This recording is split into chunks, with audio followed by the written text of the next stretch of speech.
So if I'm not going to let it in, if I'm not going to feel it, if I'm not going to be in my surrender and in my openness, they are not going to be as fully into theirs as I want them to be. It's just the way it works. And when I start to recognize that and what I want to create, it's a bit more of a motivation to be like, yeah, I actually do want to look at the places that I'm adverse to and resistant to and understand those places better. Hello, friend, and welcome to the Sex Upgraded podcast, a podcast for men all about sex, where we'll combine real, authentic, and down-to-earth conversations about sex, life, and relationships with some pretty wild personal stories and practical how-to episodes as well, with guest experts from around the world to help you have the most amazing sex life you can possibly have. My name is Taylor, and I'll be your host on this journey, and it's my goal with each episode to give you practical, actionable things you can start doing today to improve your sex life and your entire life, because a thriving sex life will help you thrive in all areas of your life. So let's begin today's episode by starting with a deep breath in through the nose into the belly together. Exhaling with an audible sigh. And let's get into today's episode.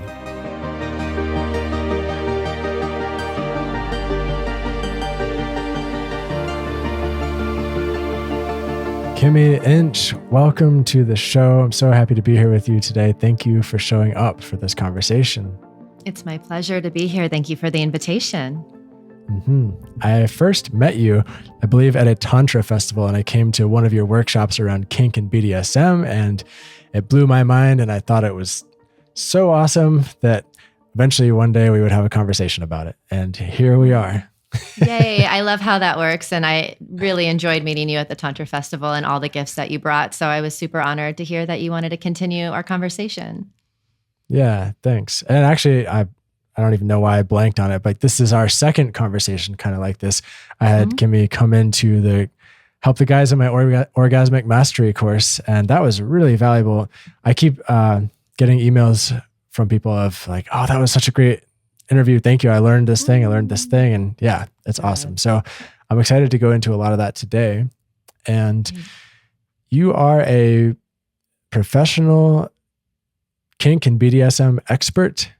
Is that accurate? Is that what you'd say? Yeah. It's been interesting because I've been a professional dominatrix for over 20 years. And I have worked internationally with thousands and thousands of clients in the field. And also I'm a somatic therapist, a sensual alchemist, a sex positive edutainer and comedian. And when it comes to the word kink, I've been playing more with what that means to me, because kink tends to have such a limited definition for most people. What pops into their mind of what kink is, and to me, kink is just like unlimited creativity and possibility.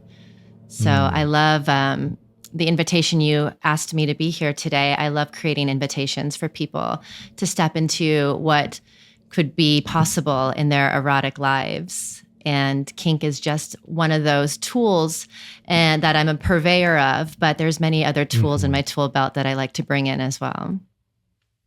Yeah. So I want to ask you the question, what is kink? But I also, before I want to do that, I want to ask you if, this is something I like to ask people at the beginning, if you could go back in time and tell your younger self something about sex that you wish you had known, what would you tell yourself?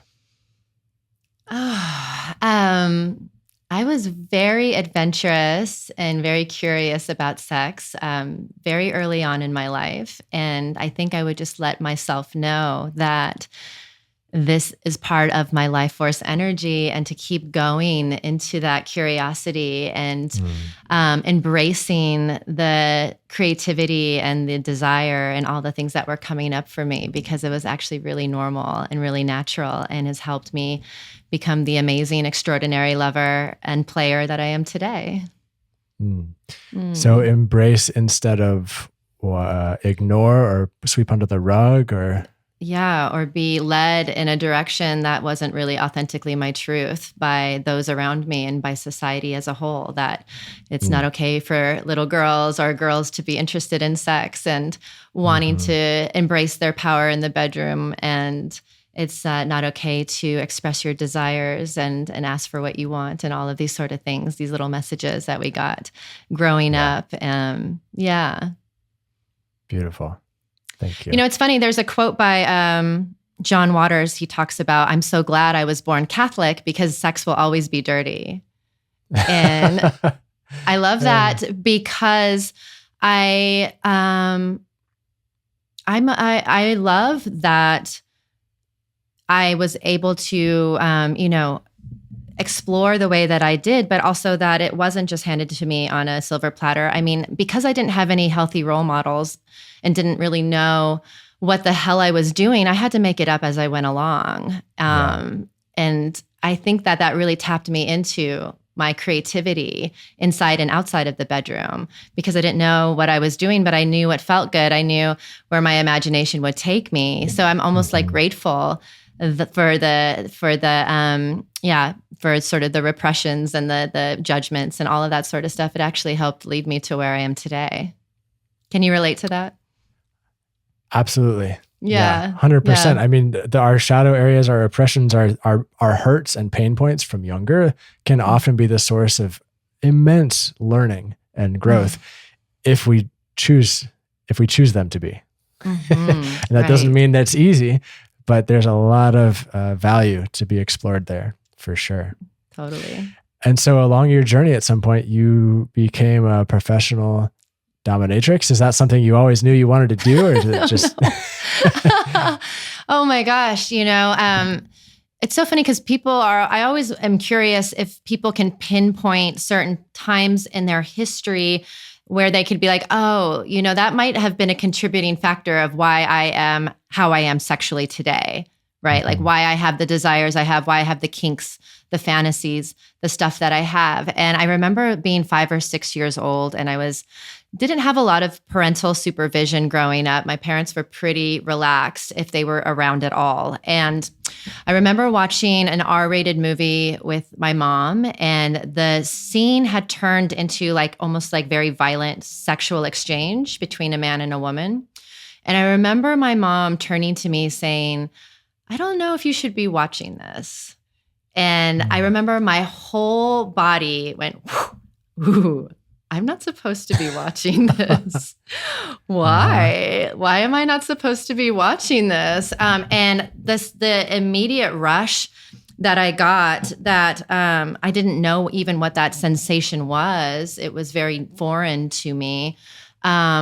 Was just such an immediate sense of aliveness and awareness and consciousness and and pleasure and all of these sort of conflicting emotions at the same time, that I remember that being so poignant in my life that I wanted to see how I could recreate moments like that. That feeling of should I be doing this? I don't know if I should, but I'm going to do it anyway. It feels so good to be bad, kind of feelings. And so looking back, as a dominatrix today, I'm like, oh yeah, this has been in the making for years. Really, really has been in the making for years. As somebody who really enjoyed stepping into different roles, that like to create different scenes and scenarios, that, that was turned on by what I perceived to be taboo, or what was told to me by society was considered to be taboo. And, when people ask me what is kink, it is the unconventional in sex, but the juice and the charge that kink brings is usually the naughty taboo nature that it holds as well. And that's different for everybody. So it's a very personal journey and very personal experience. But yeah, I love looking back on those moments of this is why I started to kind of move in this direction, because it just felt so fucking juicy there. It felt way juicier to be in that place than the alternative. So yeah. Exponentially more juicy, probably. Yeah. Probably. Yeah. So So kink is context dependent. Kinky is context dependent. I'm hearing, and I imagine one person could find doggy style sex kinky, and for another person that could be totally vanilla for them. And maybe their kink is they like to get peed on, or pretend like they're a giraffe or something. Whatever, you know. Yeah. It's interesting. I mean, the brain is a very funny creature that has a lot of mysteries that, you know, neurologists are still trying to figure out. But, you know, the things that are centered around our pleasure centers and pain centers and how those transmitters sort of interact with each other. It's no wonder that, you know, one person might grow up with a foot fetish while the other is interested in incorporating elements of pain or fear-based play into their erotic lives. You know, it's really such an individual process for each person. And it can be a really complicated or really simple pathway to getting to where you are today. But with the consciousness, then you can kind of decide how you want to move forward from there. Yeah. So I heard you say in another interview that a lot of our kinks or our desires and interests have something to do with our childhood and or things that happened to us in our childhood. And hearing your story, I'm kind of making those connections. I wonder if you could speak a little bit more to that. Yeah. You know, it's so funny because there is a sort of a common misconception that all of our kinks are tied to some sort of traumatic episodes. Could be big T or little t. And what I had just described to you, I wouldn't say is a traumatic episode, right? That was an impression that I made as a child based on, you know, being with my mother and she telling me that I'm not supposed to watch something, and the physical reaction I had to learning that from her. And I really see that we get our desires, our kinks, our fetishes from these impressions that are made upon us as children. Yes, there could be a possibility of something more traumatic happening, but that's not always the case for everybody. It is more around the impressions that are made around sex, intimacy, love, connection, desire, you know, like all of these sort of things, what we learn in our home, what do we learn in the media, what do we learn from our peers, and not only what are we seeing, but what are we having physical and visceral reactions to? Because that really, you know, sets into place the neurotransmitters of like, ooh, brain is like, ooh, I just got something from this. Let's see how we can repeat that and repeat that and repeat that. The problem with that is, you know, if people start falling into the trap of using their kinks and fetishes as a crutch, then you have to keep upping the ante. Like, how do I keep getting that dose of serotonin and dopamine? So how do I keep increasing that? And yeah, what I do in the work that I'm in is helping people accept where they're at, but also giving them an opportunity to understand themselves better so they can have choice in how they want to navigate their erotic lives. And they're not necessarily addicted or compelled to only one sort of possibility. They can maybe open up to more from there. Yeah. One piece of what I'm hearing you say seems really important. And you didn't use this word, but the word intentionality really comes to mind. And from the quote that you shared earlier when the person said, I'm glad I was raised Catholic because sex will always be dirty. It's interesting. Like that word dirty, it's really fun and can be sexy, but also there's a whole other side of it where a lot of people see kink and BDSM and related things as dirty, not in a good way, as like bad and dark and shameful and devoid of consciousness and love. And I'd like to go into that a little bit with you. Yeah. It's interesting because, and I'll just interject for a moment to say that I have actually had clients who are struggling with the shame aspect of their desires, their kinks and fetishes, and want to create more choice and possibility in their lives, and have a fear of what happens though if I move away from this one possibility. Am I going to actually leave behind the feeling of immense pleasure and intense aliveness and things that I've become so, you know, drawn to, and I don't know if I'm ready to walk away from that. So the idea of it just looking one way is something that I try to shift in a person's perception, because you can still achieve moments of intensity and pleasure, and maybe it's going to be integrated in a different way in the body. But ultimately, living in extremes can be dangerous. Living in those extremes can just be really dangerous and limiting at the same time. Yeah. And I could see how people would have potentially really challenging experiences if they're in sexual partnership or sexual scenarios, and one person is doing, quote unquote, doing their kinks to the other person without some form of communication or intentionality around it. And then they're just being done to and experiencing this thing. And maybe they're all of a sudden that's being labeled as kink, and then it's bad. And then kinky is bad. And then BDSM is bad. And anyone who does this is also bad. And I could see the distinction between there and what I'm imagining the term conscious kink exemplifies, right? Those are all polar opposites almost. Absolutely. And I mean, Taylor, no wonder kink has such a stigma. I mean, we've all experienced unconsensual pain. We've all experienced being unconsensually submissive to an authority, perhaps, or, experiencing some form of sadism that we did not consent to, and masochism that we definitely were unconscious of.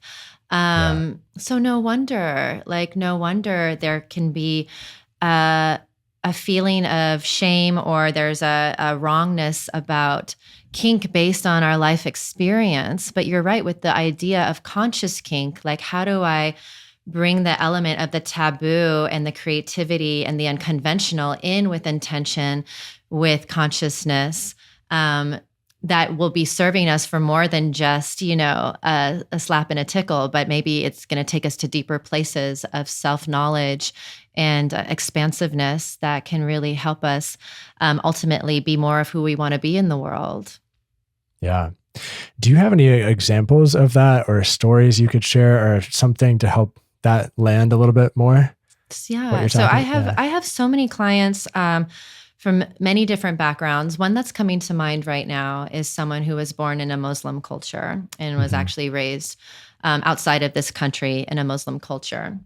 And he had discovered he was kinky when he was a boy. He would sneak these comic books that sort of depicted women getting kidnapped and tied up. And he had imagined himself on both the giving side of that and the receiving side of that, and found it to be really, really thrilling. But of course, in this strictly religious Muslim culture, any sort of sexual expression is, sort of looked down upon in any sense. So he really had to constrict his own energetic flow in order to belong, right? And belonging is such an instilled survival tactic for us.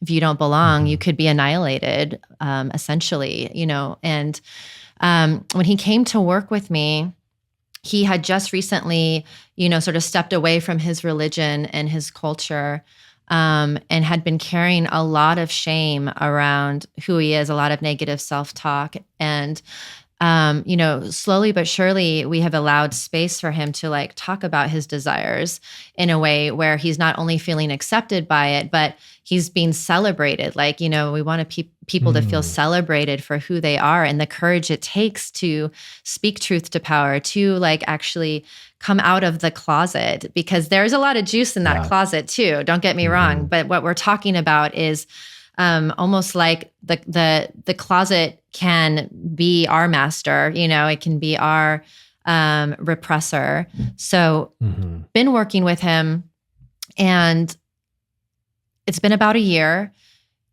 We just had a session, and he just had his first, kinky encounter with a professional dom. When we were speaking, he was crying, and he was telling me that for so long, he was like, if I die, it doesn't matter. Maybe I'll even be better off, and maybe everyone else will be better off if I was no longer on this planet.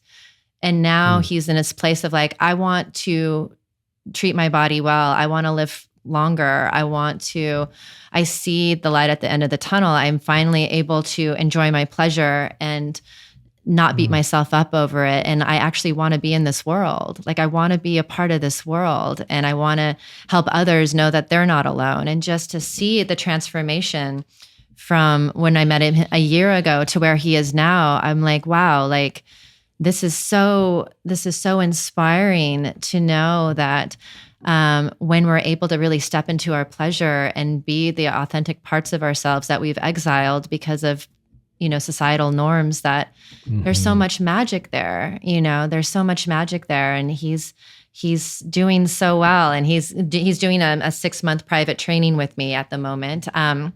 But just to see the transformation in a year, I'm like, oh, I can't wait to see, what's going to happen in 2 years and in 5 years. But the fact that he actually wants to live in this world, and he wants to live this life because he's able to have all of himself is just so beautiful and really exciting. Let's all listening take a deep breath to that for a moment.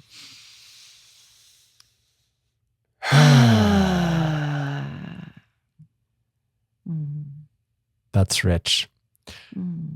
Sexual healing, the desire to be alive. Yeah, man, thank you for doing that work with him and speaking to it. And yeah, I'm marveled by how much can be wrapped up in our sexuality and our sexual desires, and how deeply that can impact our entire lives. I mean, I talk about this all the time, and I imagine you do too, but it's still like blows me away when I hear things like this. I mean, people do kill themselves sometimes because they're ashamed of their desires or afraid of acting them out. It's wild. So yeah. And even myself, like I've experienced deep healing in certain sexual contexts when something happens, and then all of a sudden I have a big emotional release, and this huge weight has been lifted from me, and it never would have been cleared or healed outside of the sexual context. But something about being aware of Eros and that energy and being in it somehow like unlocked a door that allowed something else to flow through. It's magical. It's magical. You're right. I've recently been going through a breakup myself, and have explored erotically, not sexually so much, but erotically with other play partners. And it has been super, super healing for my heart. And it's just medicine that people don't actually realize that is so potent. The medicine of sex, of Tantra, of kink, of, it's different for each person, but it is medicine. And I love that you're spreading the word about that, and so am I. So I think it's important for people to know. Same. And I want to bring a story to you right now to see what your reaction is to it, because I saw this and I had a reaction to it. And it's along the lines of healing or shadow and kink and all this stuff. And I'll do my best to summarize it. But essentially, maybe a month or two ago, I saw a woman making a post on Instagram talking about the kink and BDSM world. And this woman is in the Tantra space, energetic sex space, that vibe, and exclusively that vibe. And she was saying that there's like fundamental darkness and some amount of badness in the kink and BDSM world, specifically around this one element of playing the role of good girl, or using the language good girl, or any man saying to any woman good girl, or any woman enjoying that. She was kind of pathologizing that and saying there's no way that can be a healthy exploration, because you're playing out all kinds of patriarchal patterns and this sort of a thing. And I disagree. And I'm not a kink and BDSM expert. And so I made a post about this on Instagram, and it ruffled some feathers, of course. And then some people said, well, you have good job, babe. Yeah. And they're like, well, you can't speak to that. You can't speak to any woman's issue because you're a man. And I'm like, I'm not really trying to speak to it. It was a whole big thing. And so I'm just curious what that brings up in you. Yeah. Thank you. What comes up for me initially is, again, what we're talking about, the individual experience, and what one individual experience of desiring words like good girl to be said within an erotic space, what that means to one person as it does to another, because it is such a personal experience. And again, through the conscious kink realm, there is an idea of like, we are consciously going into this and having agreements and consent around the words we're using, the activities we're engaging in, and the energy of the interaction that we're going to be also engaging in as well. And I do get curious with my play partners. Like if, let's say, I have a female play partner and she's telling me, I love reassuring language. I like words like good girl, or you're my good little girl, or things like that. I get curious around like, what does that do for you? What does it do for you when I use these words? Like, I do like to help people dig a little deeper before I pass judgment on why it's there in the first place, because there could be elements of the patriarchy, and that's okay too. Why not? Like we can go into that consciously. It could be also something from childhood that can be really strong for people. It could be from a past memory that, like, again, I had told you a past memory of mine, but it could be another past memory for somebody else that they want to explore that in a safe container. Maybe they always wanted to be told that, but they never were. There could be so many things. But I get really curious, and I don't like blanket statements about a one thing that it's one size fits all for everything. These generalizations that tend to be so typically encapsulated for BDSM and kink. Like, it's different for each individual. And instead, I would love to be met with curiosity around like, what is it about being told good girl that feels good for you, or what does it bring up for you, or what are those things? And like, let's continue to bring in more consciousness and intentionality in it. Let's continue to dive deeper into these activities and these roles and to these, energies that we're creating. But as a blanket statement, like you're describing, it saddens me. It really does sadden me. I think women should have the right to explore their surrender with a male counterpart, even if it were to even symbolize the patriarchy in a more overt sort of way, if they feel like it's going to benefit them and help them grow in some way. I give kudos to those that are, bringing that level of consciousness in, and those who are not, as long as they're doing it with consent, and that they're, taking care of themselves. That's all that matters to me, because I know when I'm in a play space with someone, I am no longer available to be used as a tool that's going to abuse you, or that is going to traumatize you, or that is going to hold you back from your, self-love. I'm not available for that kind of exchange. Even if it's a humiliation scene, I have to have a really thorough conversation with someone before I'll engage in that kind of scene, because I'm not interested in doing your dirty work. Like, I'm not interested in being used to say the words that you already say to yourself. Like, if anything, I want to bring that more into your consciousness.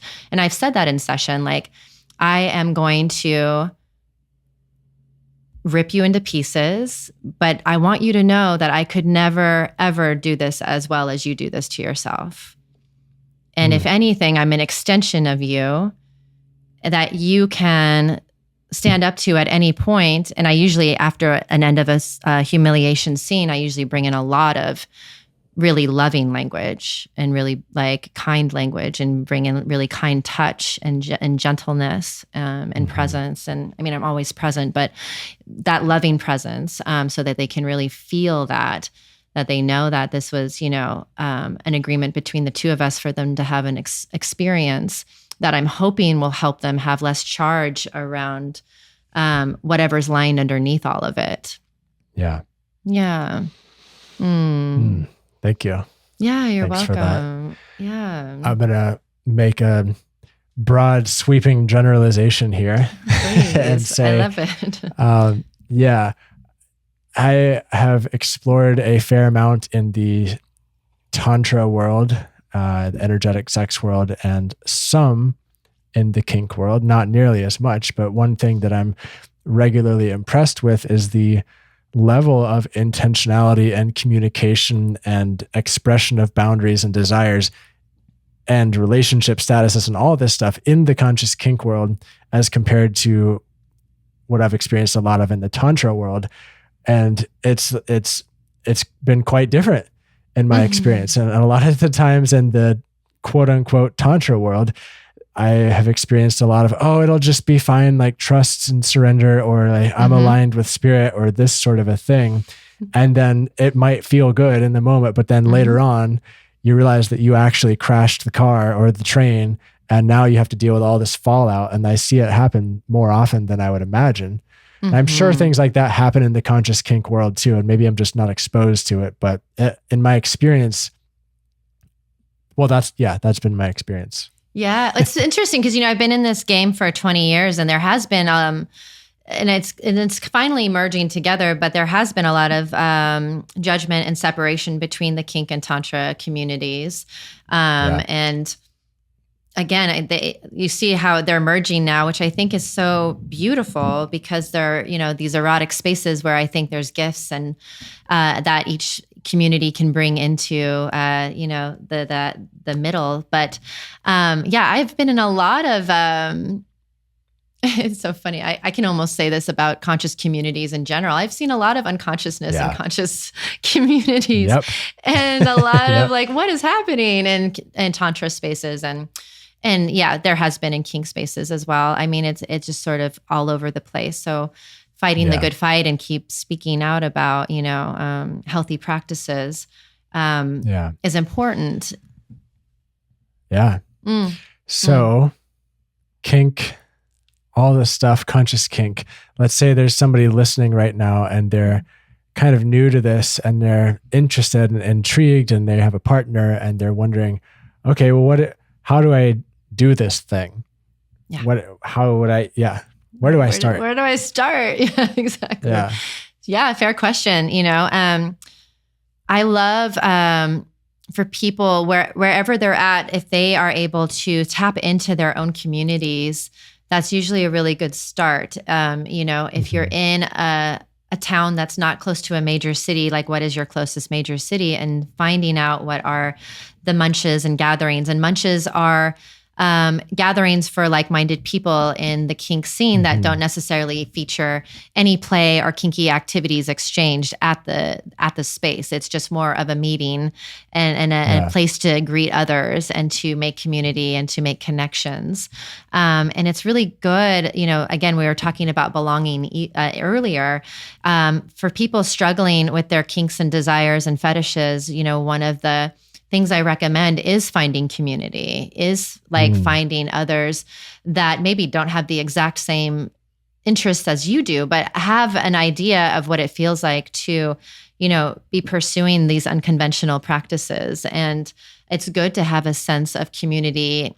I feel like for those looking for play partners or partners that they want to dive deeper with and explore with, there's so much personal work to be done. It's kind of amazing to me when I meet people on their journey and they're like, well, when I have a partner, then I'm going to really explore my sexuality, my kinky side, my sensuality. But, I have to find the right person to do it with. And I'm like, and I'm sure you can agree with this, Taylor, like there's even in kink, which is very heavily sort of dependent on partner interactions, there's still a lot of individual exploration and work that one can do to start really laying the foundation and creating the fertile grounds to grow the erotic life that you want to have bountiful. Like really like starting with yourself, the education piece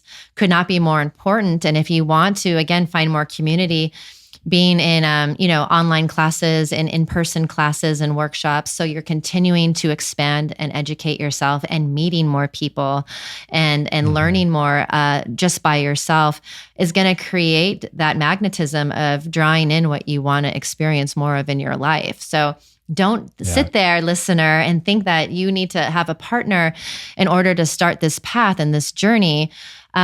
Really look in the mirror and see like, where are you at in your own journey, in your own path? And are you ready for the play partner? Like, are you like going to be able to provide that container with your partner in order to have that exploration? Even with the Kink Checklist, which I know we're going to talk about later. But even with the Kink Checklist, that's a great, powerful tool for communication with your partner, but it's also a great introspective tool for an individual to go through and feel into their own bodies and into their own hearts and see, where am I at? What is exciting to me? And not only what activities am I interested in? Like, oh, I see spanking here. That sounds cool. All right, let's go deeper. Why does that sound cool? What would be the perfect spanking scenario that you're aware of in this moment? Like spanking for me might be different for you, Taylor. So, it's such a great introspection tool. And again, I feel like the better understanding you have of your desires, the more open you are to attracting what you want in your life, because you have that understanding and you know how to take care of yourself. Yeah. Exploration is available everywhere. There's so many resources. Totally. And there's so much pleasure to be had by yourself too. It's amazing. And listen, hey, you can, and for those that are like, hey, I kind of want to dip my toe in with a partner and I'm struggling to find one. Hello, there's professionals out there that can provide an experience tailored to your specifications, where it's really an experience for you to have and to be supported and witnessed and cared for in, that is also available. Like, I'm all about sex work and to contacting someone so that you can get more experience under your belt and to learn more about yourself in the process. That's also available as well. Yeah. Cheers to that. Yeah. So let's talk about this kink checklist thing. I have a copy here. Yay, good. Have you filled it out? Not this one. This one's blank. But I want to share a story. When my partner, Naima, and we came to your workshop at the Tantra Festival last year. I think it was last year. We got this kink checklist, and I'll read a couple of things off of here just for the people listening so you get an idea. There's a few different categories on the checklist. There's impact play, bondage, restraints, sensation play, fetishes, sexual activity, breath play, bodily fluids, etc., BDSM roles. And underneath those are a bunch of check boxes. And for example, like under impact play, there's spanking and flogging, belts, paddles, whips. Under bondage, there could be rope or gags. And under breath play, there could be choking or smothering or breath control. Bodily fluids, there can be water sports or golden showers. And so what my partner and I did in your workshop is we had two different copies of this. And she went through and she checked her list. And then I went through and I checked my list, all the different things that I was interested in. And then we compared notes. And it was this really cool communication and exploration tool of, okay, what am I interested in? Okay, what are you interested in? Whoa, you're interested in that. Interesting. I didn't know, I didn't check that box, but that actually seems really intriguing to me.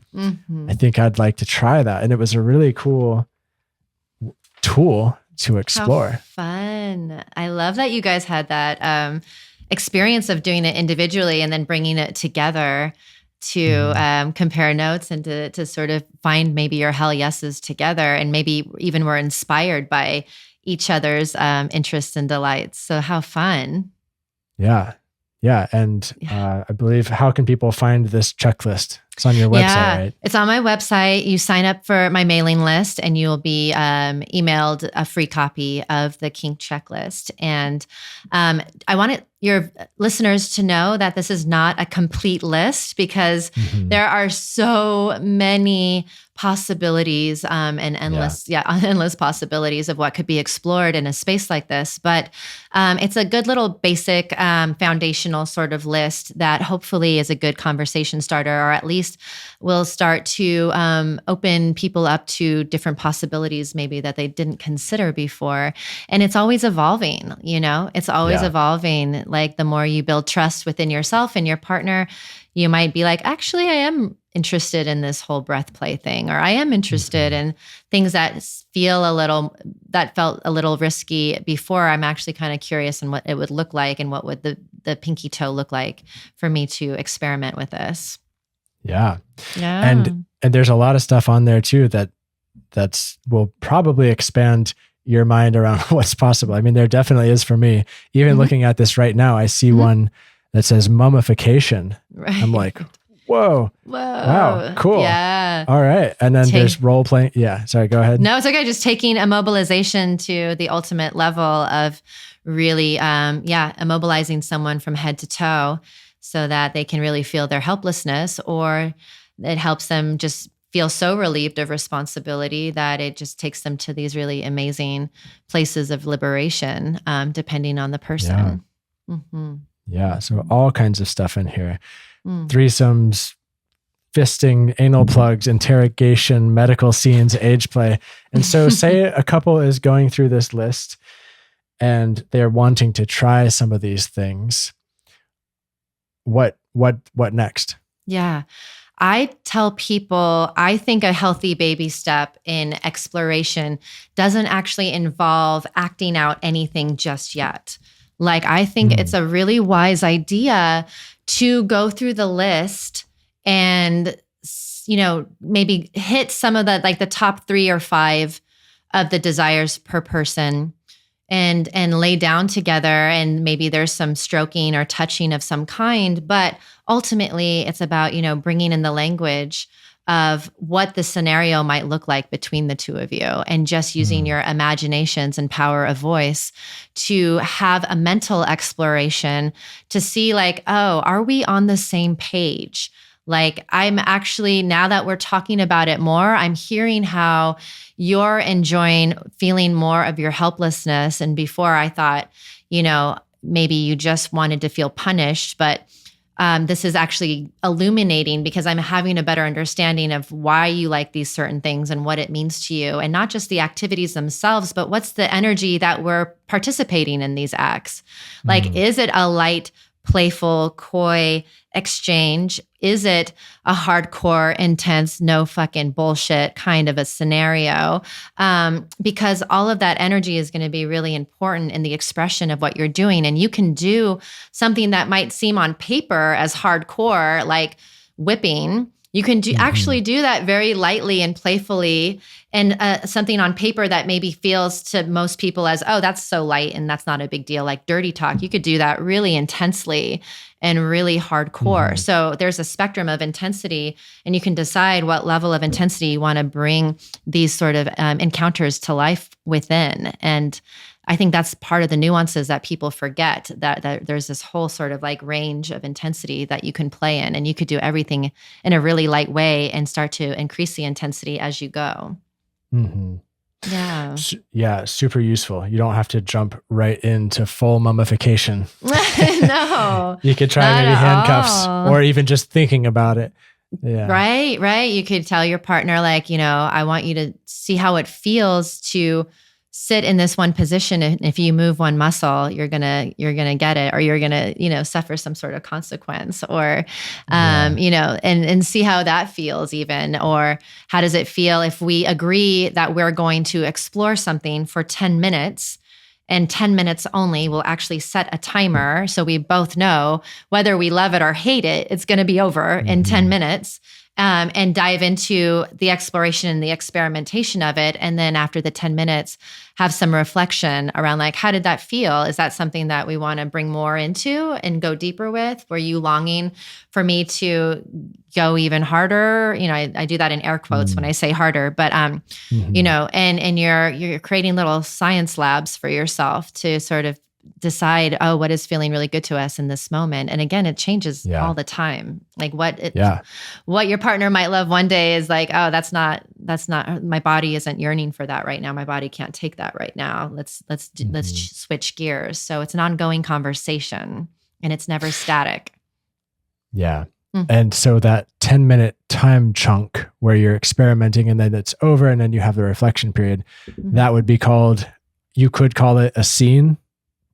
That's true. I mean, a scene is a container of time. I heard you use the word. Okay. Yeah. I heard you use the word scene earlier, and sure. Yeah. Thank you. Yeah. It's an agreement for the holding space of the time we're going to play in. So yeah, that container could be a 10-minute scene of us doing an exploration of these 5 or 10 different activities that we've discussed previously, and we can kind of start small there.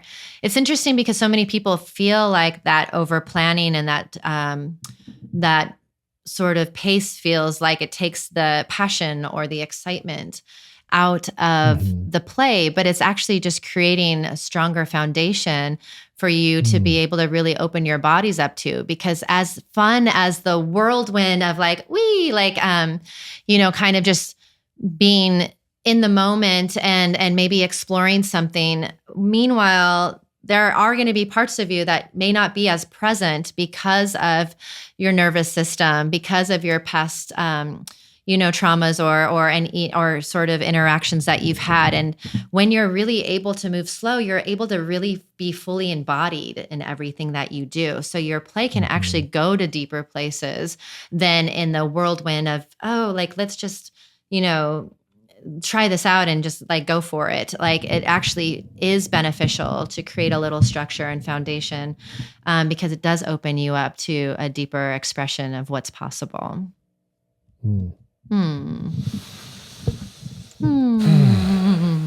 I love this conversation. I still love it. I feel like my body's really warm right now. It feels good, Yeah, it does. When you were speaking just then, I had this idea come to me of, a scene as something I would like to do.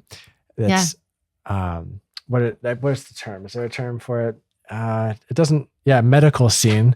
Okay. I think it'd be really fun to set a timer. And I really like this idea of a timer. I haven't thought of that before, but with my girlfriend, maybe she plays the role of the doctor and I'm the patient and I come in and maybe we have a 12-minute window, or whatever the time is. Cause in a doctor's visit, you only have a little bit of time.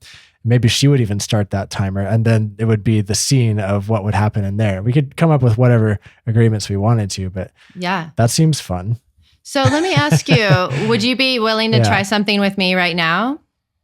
Sure. Okay. So let's do a quick little check-in. So tell me a little bit more about the medical thing. Let's say I was the doctor. What in this very short period of time could you imagine being a thrilling experience in that dynamic for you? So this ultimately stemmed from, I think a couple of years ago, I went to the dermatologist to get a mole check. Okay. And the dermatologist doctor was totally just gorgeous to attractive me. Great. And in my head I was like, don't get an erection, whatever you do, don't think about sex, and afterwards this fantasy sort of percolated up and ooh, what if she had actually brushed her hand a little bit more against my abdomen and did a slight smile kind of thing, but I wasn't sure if she was doing that or not, and there was this intrigue and there was this exploration, and she did another light brush over here. Long story short, and it turns out we were both into each other, and then there was a really hot 5 minutes of just all kinds of sexy stuff before she had to go on to the next patient, and then boom, done, over. I like it. Why don't you close your eyes for a minute, and you can stop this at any time. You can stop this at any time. And I just want you to take a deep breath and just feel your body. And what are you noticing, how your body feels after sharing that with me? It's warm, and if entertained can be a feeling, it's entertained. There's a giddiness to it, a tickle feeling maybe in my belly. Good. Yeah. So staying with your body, with your eyes closed, I want you to imagine you're in a doctor's office right now. And that same gorgeous doctor is walking into the room, and you're noticing just how sexy she is, how beautiful. And she's like, Taylor, so I understand there's been some concern about this mole. I'm going to have to do a really thorough examination and make sure that we cover every inch of your body to make sure that there's nothing there that is of concern. Do you understand? You do? Good.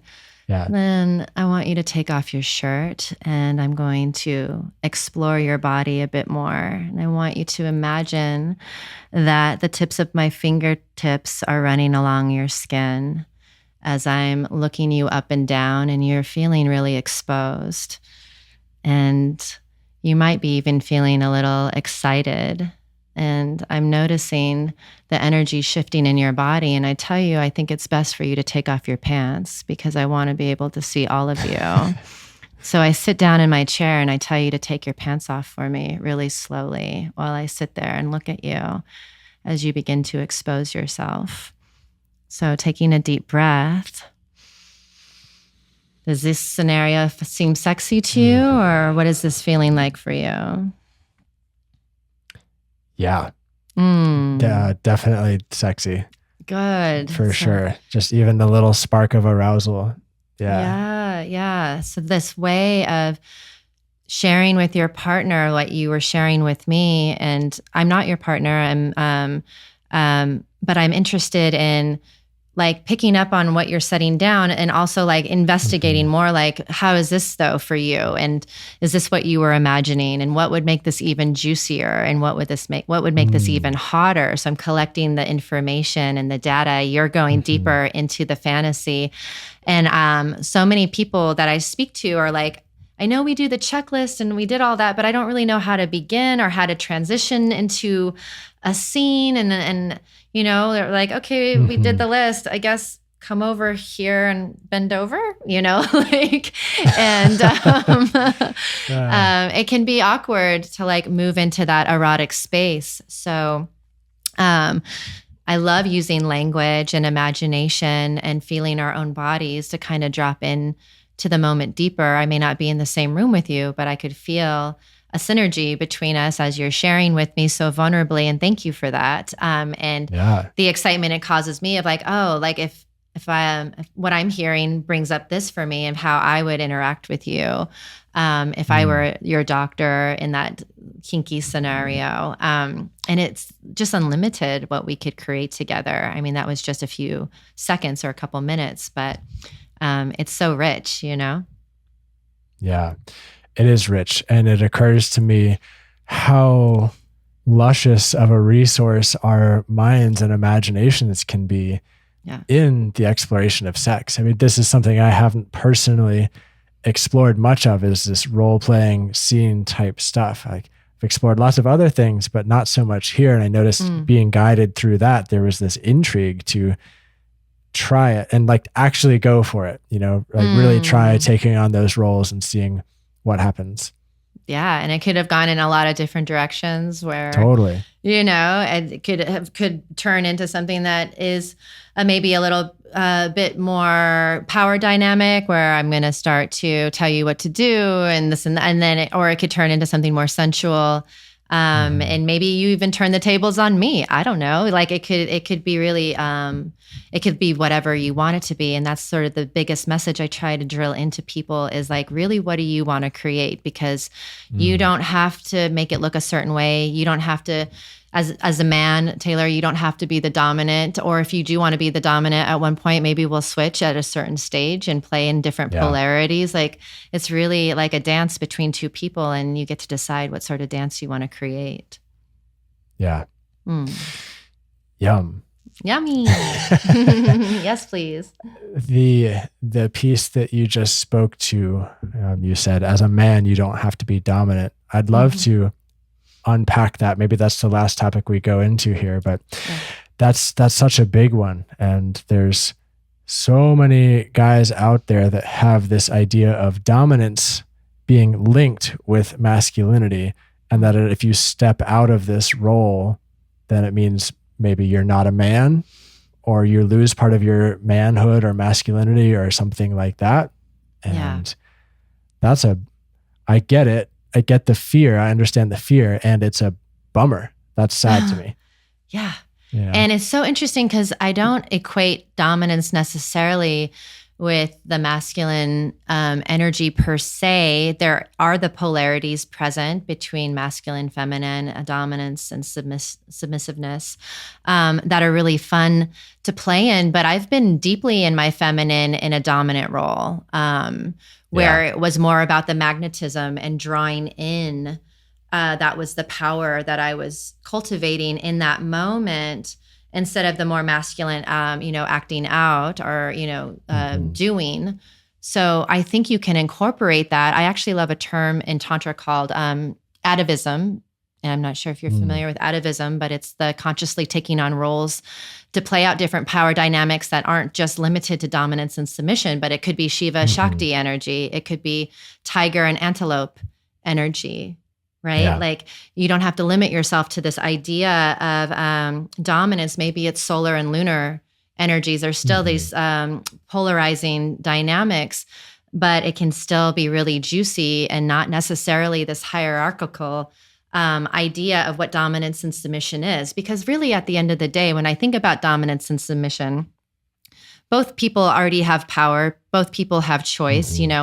It's all kind of a role. It's almost like pretend. So sometimes I'm like, why do we even call it dominance and submission? Sometimes, I'm like, if anything, the hierarchy is not real.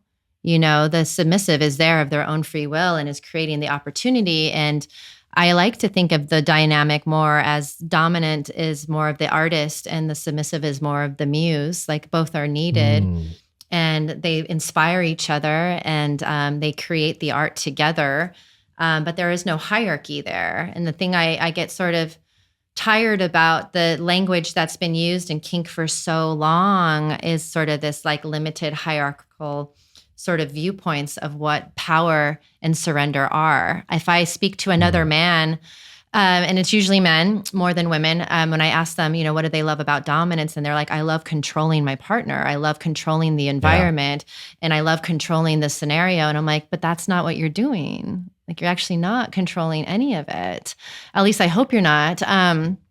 Because really, maybe that's where the problem comes in. Maybe that's where, because it's this limited mindset, because it's already not real. You know what I mean? Yeah. But the polarization it's real, the feminine and masculine is real. What we want to step into in that dance can be real. The leader follower is real.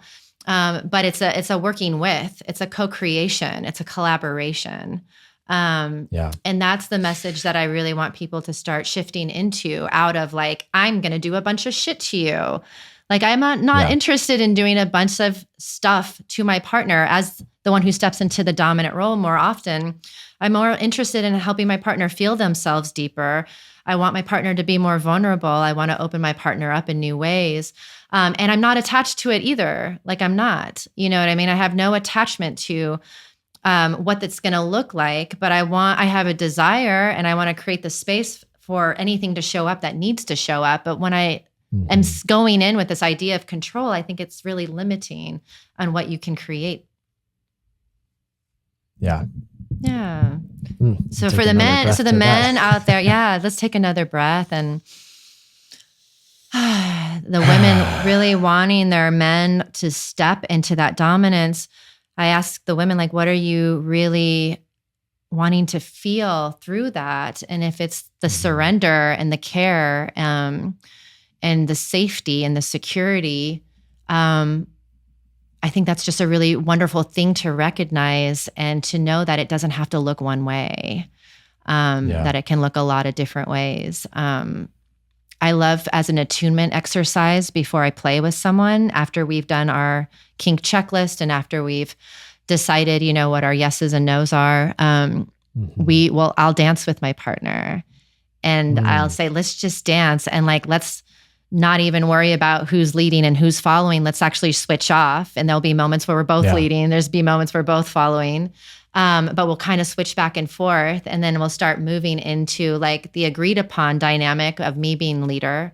And I'll really step into the dance. And then at a certain point, I'll start incorporating some of the activities and things we discussed in our Kink Checklist, but it's actually a really fun way to just dance and move my body with my partner and play in the leader follower and the polarity and kind of switch back and forth as we warm ourselves up and then start moving into the places we really want to travel to.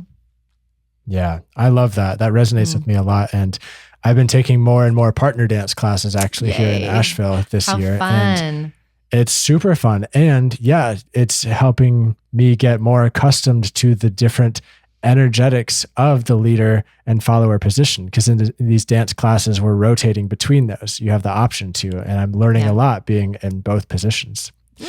Fun. And one thing that's striking me as I'm hearing you speak about all this is just how much fear or shame or baggage or thoughts or whatever is wrapped up in all of this. At least from a male perspective, from my perspective, I've experienced in the past fears of being in the submissive position, fears of receiving. It's really hard for me to let go of control and hard to surrender in those experiences. I've also had fears of being dominant, fears of being the quote unquote toxic man, fears of hurting my partner or having my desires be too much or dirty or something like that. And there's fear and baggage on both sides of these things. And I've experienced immense pleasure and joy in exploring all of it too, all parts. I love that you're acknowledging the fears that have come up, and what interesting information for you to maybe get curious about, and what that's an extension of. Is it really yours, or is it something? Does it come from somewhere else? And if it is yours, then maybe bringing that into the space and letting it be present in this space would be really fun. It's so funny, I talk to men who want to step in more of their leadership and dominance, and they are very, very adverse to the idea of them stepping into any semblance of submission and to step into that follower role. And I let them know that could be a place to really look at, because if you are expecting your partner to step into a role that you have a lot of resistance to and judgment on, then why would you feel like you're creating the space for your partner to really fully embody that aspect of themselves? There's always going to be a little level of separation. And I'm not saying that you need to get down on all fours and lick the feet of your partner in order to understand what I'm talking about. But like, we're talking about levels of intensity and in different ways of engaging in energy. And it could all be energetic. It doesn't ever have to result to an interactive physical exchange. Seeing what that brings up in you and what feels like, what comes through in your body, because it might actually take you to some deep places. And ultimately, my partners are only going to go as deep as I'm willing to go. My partners are only going to go as far as I'm willing to go. And that is where it ends, period. So if I'm not going to let it in, if I'm not going to feel it, if I'm not going to be in my surrender and in my openness, they are not going to be as fully into theirs as I want them to be. It's just the way it works. And when I start to recognize that and what I want to create, it's a bit more of a motivation to be like, yeah, I actually do want to look at the places that I'm adverse to and resistant to, and understand those places better. And through that courage, I hope that I can inspire my partner to do the same, because they know that I'm there with them every step of the way. I've been there myself. Yum.